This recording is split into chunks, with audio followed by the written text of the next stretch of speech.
شیعہ اور سنی میں آپس میں شادی جائز ہے یا جائز نہیں؟ رات میں مچھلی کھانے کے سلسلے سے اسلام نے کیا حکم دیا ہے؟ وہ تیل یا وہ کھانا کہ جس میں کیڑا گر جائے کیا وہ نجس ہو جاتا ہے؟ آئیں ان اہم سوالات کے جوابات جانتے ہیں اس ویڈیو میں۔ سبیل کمنٹ وہ پروگرام ہے جس میں آپ اپنا سوال ہمیں کمنٹ باکس میں بھیجتے ہیں اور ان میں سے سلیکٹڈ سوالوں کا جواب پوری دنیا میں 100 سے زیادہ علماء کے ذریعے دیا جاتا ہے۔ بسم اللہ الرحمن الرحیم، اللہم صلی علی محمد وآل محمد وعجل فرجہم۔ ناظرین کرام السلام علیکم، امید کرتے ہیں کہ آپ بخیر عافیت ہوں گے۔ آئیے چلتے ہیں اپنے پروگرام کو شروع کرتے ہیں حضرت زہرا سلام اللہ علیہا کی ایک نورانی حدیث کے ذریعے سے۔ حضرت فاطمہ زہرا سلام اللہ علیہا ارشاد فرماتی ہیں کہ اللہ نے امر بالمعروف یعنی اچھائیوں کے حکم دینے کو لوگوں کی اصلاح اور ان کی مصلحت کے لیے واجب قرار دیا ہے۔ تو آئیں اسی نورانی حدیث کے ساتھ چلتے ہیں اپنے پہلے سوال کی طرف۔ پہلا سوال یہ کیا گیا ہے کہ السلام علیکم، اکبر علی فرام انڈیا، تقلید ایت اللہ سستانی۔ میرا سوال رات میں مچھلی کھانے کے بارے میں ہے کہ مچھلی کھانا رات میں اس کا کیا حکم ہے؟ آئیں جواب سنتے ہیں مولانا کی زبانی، لیکن اس سے پہلے ہماری آپ سے گزارش ہے کہ جس طریقے سے آپ خود اس پروگرام کو دیکھ رہے ہیں اسی طریقے سے اپنے دوستوں کے ساتھ بھی اس پروگرام کو شیئر کریں تاکہ انہیں بھی شرعی احکام کے بارے میں صحیح طریقے سے جانکاری حاصل ہو اور آپ بھی اس کے ثواب میں شریک ہو سکیں۔ تو آئیں چلتے ہیں جواب سنتے ہیں۔ بسم اللہ الرحمن الرحیم۔ سوال کیا گیا ہے کہ رات میں مچھلی کھانے کا کیا حکم ہے، پلیز اس کا جواب بتائیں۔ تو ہمارے ایک برادر نے جو رات میں مچھلی کھانے کا حکم پوچھا ہے تو فقہ میں اور مراجع کرام کے فتوے میں میری جانکاری کے مطابق اس کا ذکر نہیں ہے۔ ہاں، مچھلی کے حلال و حرام، اس کے شرائط، اس کے ذبیحہ کے بارے میں بتایا گیا ہے، لیکن رات میں مچھلی کھانے کا کوئی ذکر نہیں ہے۔ آپ اس کو کھا سکتے ہیں، منع نہیں کیا گیا ہے، یہ ہوئی ایک بات۔ لیکن کچھ روایتوں میں اس کا ذکر ہے، جیسے کتاب کافی میں آیا ہے کہ امام صادق علیہ السلام نے رات کے وقت اپنے گھر کے کسی فرد سے کہا کہ میرے لیے کھجوریں لاؤ۔ امام کے سامنے کھجوریں لائی گئیں، کچھ دانے کھجوروں کے آپ نے تناول فرمایا اور فرمایا کہ اس وقت مجھے کھجور کھانے کی کوئی حاجت نہیں تھی، چونکہ میں نے رات کے کھانے میں مچھلی کھائی ہے اس لیے یہ کھجوریں میں نے کھائیں، اور پھر فرمایا کہ جو بھی رات کے کھانے میں مچھلی کھائے اور کھجوریں یا شہد نہ کھائے اور سو جائے تو صبح وہ فالج کے مرض میں مبتلا ہو سکتا ہے۔ تو ناظرین، اگر رات میں مچھلی کھائی جا رہی ہے تو اس کے بعد امام صادق علیہ السلام کے فرمان کے مطابق کھجور یا شہد بھی کھائی جائے۔ اور اسی سلسلے میں ایک حدیث کی طرف اور توجہ دلائی جائے کہ امام رضا علیہ السلام فرماتے ہیں کہ مچھلی اور انڈے کو ایک ساتھ ہرگز نہ کھانا، اس لیے کہ معدے میں جب یہ دونوں چیزیں جاتی ہیں تو اس سے قولنج یعنی پیٹ میں شدید درد، بواسیر اور گیسٹرک اور دانتوں کے درد میں انسان مبتلا ہو سکتا ہے۔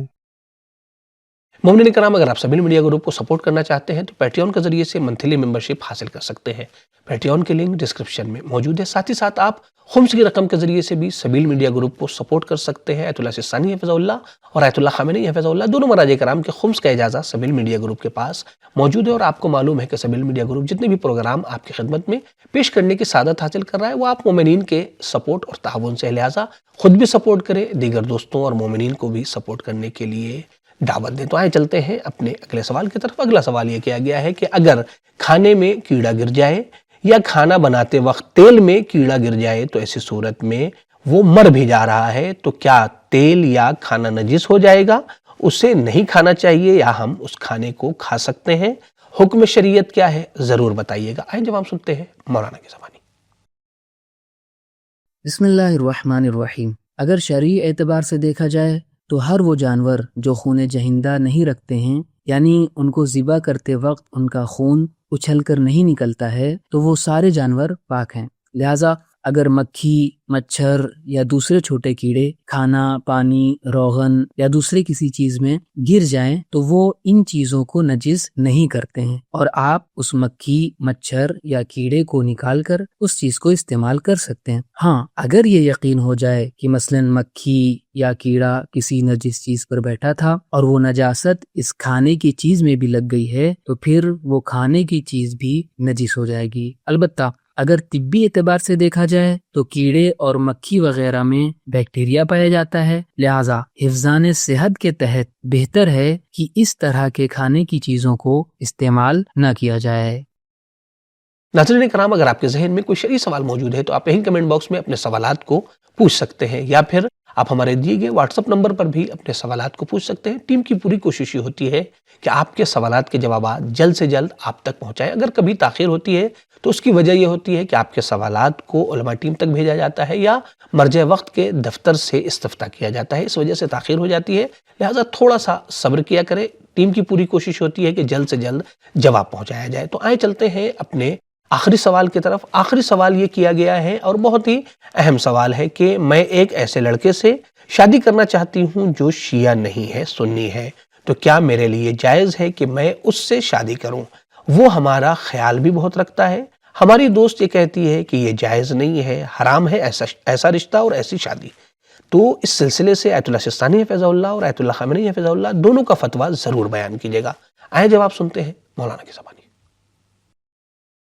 بسم اللہ الرحمن الرحیم۔ تمام مراجع کرام جتنے بھی ہیں، سب کا یہ کہنا ہے کہ ناصبیوں کے ساتھ، چاہے وہ لڑکا ہو یا لڑکی، ناصبیوں کے ساتھ شادی کرنا قطعاً جائز نہیں ہے۔ اب رہی بات کہ غیر ناصبی یعنی سنی ہے، تو سب سے پہلے لڑکی شیعہ ہے، لڑکا اگر سنی ہے تو آیت اللہ العظمہ سستانی حفظہ اللہ فرماتے ہیں کہ اس شرط کے ساتھ اجازت ہے اس شادی کی کہ مستقبل میں، فیوچر میں، یہ لڑکی جو شیعہ ہے، یہ جب نان شیعہ گھر میں جائے گی، اگر اس کے گمراہ ہونے کا، گمراہ سے مطلب یہ ہے کہ وہ اپنا شیعہ مذہب چھوڑ کر کے کنورٹ ہو جائے غیر شیعہ میں، اپنا مذہب چینج کر دے، تو اس صورت میں جائز نہیں۔ لیکن اگر اس چیز کا خوف نہیں ہے کہ نہیں سنی نہیں ہوگی لڑکی، یہ اپنے دین کے اوپر قائم ہے، وہ اپنے دین کے اوپر قائم ہے، اگر کسی طرح کوئی خطرہ نہیں ہے تو جائز ہے، کی جا سکتی ہے شادی۔ اور اسی طرح سے آیت اللہ العظمہ خامنئی کا بھی یہی فرمانا ہے کہ اگر اس بات کا خوف نہ ہو کہ لڑکی منحرف ہو جائے گی اہل سنت کے گھر میں جا کر کے، اگر خوف نہیں اس بات کا تو کر سکتے ہیں شادی، کوئی مشکل نہیں۔ لیکن اگر اس بات کا ذرہ برابر بھی خوف ہو کہ ان فیوچر یہ کنورٹ ہو جائے گی تو صورت میں جائز نہیں ہے۔ اب اگر لڑکا شیعہ ہے اور لڑکی سنی ہے، اس سلسلے میں حضرت آیت اللہ العظمہ خامنئی کہتے ہیں کہ نہیں، یہاں کوئی مشکل نہیں ہے، لڑکا اگر شیعہ ہے لڑکی سنی ہے تو اس کے ساتھ شادی کی جا سکتی ہے، اس میں کوئی مشکل نہیں ہے۔ لیکن آیت اللہ العظمہ سستانی حفظہ اللہ فرماتے ہیں کہ مومن یعنی شیعہ لڑکا ایک سنی لڑکی سے شادی کر سکتا ہے، لیکن وہی ناصبی نہیں ہو۔ اور دوسری کنڈیشن وہی جو پہلے بیان کی جا چکی ہے کہ اگر گمراہ ہونے کا خوف ہو، یعنی کنورٹ ہونے والا معاملہ اگر پیش آ رہا ہے، یا ان فیوچر اس چیز کا ذرہ برابر احتمال بھی ہے کہ لڑکا اس لڑکی کے محبت میں شادی کے بعد ہی کیوں نہ صحیح اگر کنورٹ ہو جائے گا تو اس صورت میں جائز نہیں ہے، بلکہ حرام ہے یہ شادی۔ اگر وائف اپنے مخصوص دنوں میں ہے تو شوہر اس کے قریب جا سکتا ہے یا نہیں جا سکتا؟ جاب کے لیے رشوت دینا جائز ہے یا جائز نہیں؟